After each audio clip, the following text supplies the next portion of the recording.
అప్పుడు మేమందరం నిర్ణయం తీసుకొని 100 రూపాయలని 10,000 రూపాయలు, 250 రూపాయలని 25,000 రూపాయలు చేశాం. ఇప్పుడు దాకా ఎవరు చేయడానికి ఆలోచన రాలా. ఉన్న నిధుల్ని సంయుక్త గారు సర్పంచ్గా ఛార్జీ తీసుకున్న వెంటనే పనులు చేయిద్దాం, అందరూ గ్రామస్తులందరూ గెలిపించారని చూస్తే నిధులు వచ్చినాయి, నిధులు వెంటనే వెళ్ళిపోయినాయని చెప్పారు. సర్పంచ్లందరితో మాట్లాడారు. మేము రాజకీయాలకు అతీతంగా చేస్తాం అని చెప్పడానికి ఒకటే ఒక కారణం ఏంటంటే 13,326 పంచాయతీల్లో తెలుగుదేశం సర్పంచులు కానీ జనసేన సర్పంచులు కానీ అందరూ కలిపితే 3వ వంతు ఉంటే ఎక్కువ. 70% అందరూ వైసీపీ తరఫున పోటీ చేసిన సర్పంచ్లే. అయినా కానీ వాటిని దాటి అన్ని పంచాయతీలకి 10,000 రూపాయలు 25,000 రూపాయలు పంచాం. ఇది మా చిత్తశుద్ధి గ్రామాల వైపు, అంతేగాని ఎవరు దాన్ని అసారథ్యం వహిస్తున్నారు కాదు.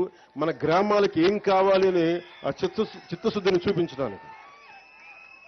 అలాగే ఈ రోజున నాతో పాటు వేదిక మీద ఉన్న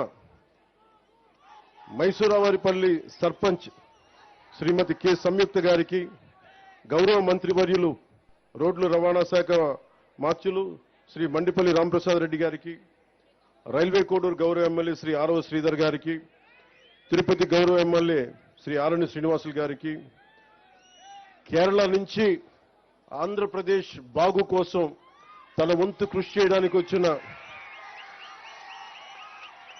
ఐఏఎస్ సీనియర్ ఐఏఎస్ కృష్ణతేజ్ గారికి, అన్నమయ్య జిల్లా కలెక్టర్ చంకూరి శ్రీధర్ గారికి. ఆయన విచిత్రం ఏంటంటే ఇద్దరు ఆయన కేరళ నుంచి పర్మనెంట్గా ఆంధ్రాకి వచ్చేసారు. నాకు ఇందాక తెలిసింది. ఎంత ప్రేమ ఉండాలో చూడాలి. అలాగే అన్నమయ్య జిల్లా joint collector Shri Adarsh Rajendran IAS గారికి, రాజంపేట సబ్ కలెక్టర్ శ్రీమతి వైకం విద్యాదేవి గారికి,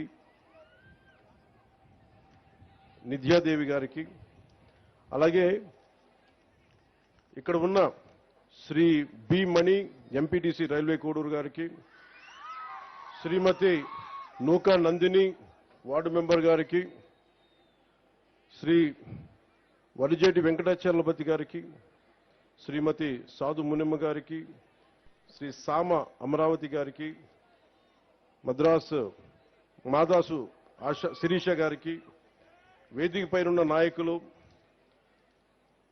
తాతంశెట్టి నాగేంద్ర గారికి, జోగినేని మణి గారికి,